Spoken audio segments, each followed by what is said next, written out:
the contents. It's brain plasticity used to be a chapter of a book, but now it's like huge books only talking about plasticity. So what I would do, I have selected some issues that are important.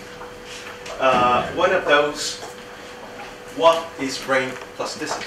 So one of the contents would be talking about the definition, the concept of brain plasticity.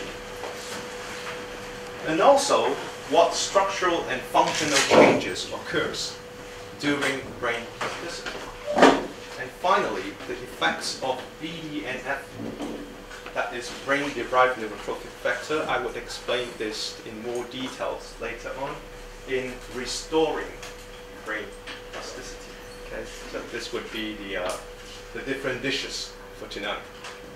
I tried not to take too long time, but this topic is huge, so I may be jumping something, but let's see. If later on we have time, I don't mind to go back and explain it again. Okay. So first we look at what is brain plasticity.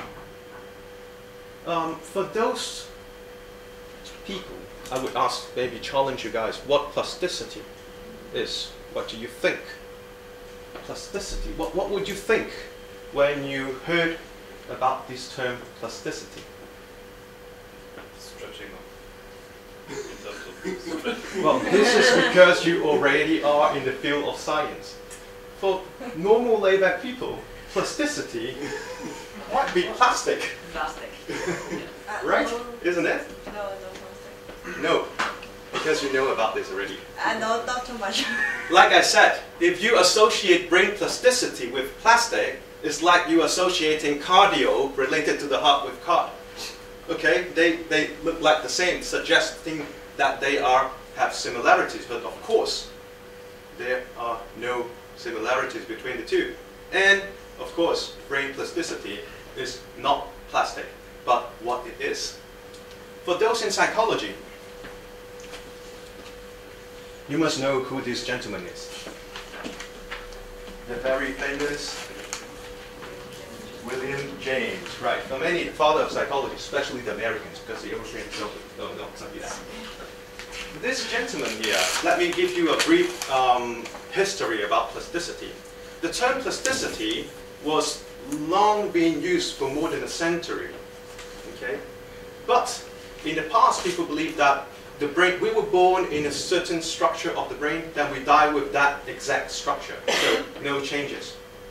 But William James, in a masterpiece of psychology, Principles of Psychology, published in 1890, he wrote something about plasticity.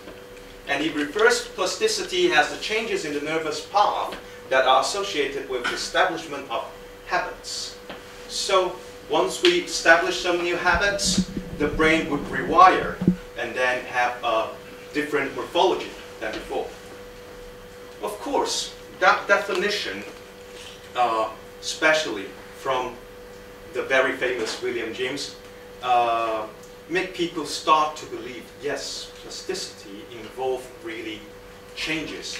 And during the 1970s, people start to accept the idea that the brain really changes. Of course, with the help of all the advances in technology, people start to really get a hold of how the brain, to understand more about the brain changes.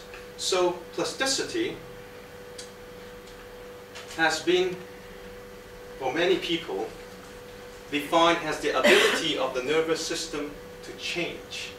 But then a challenge comes. What about maturation? As I grow older, my brain would change as well.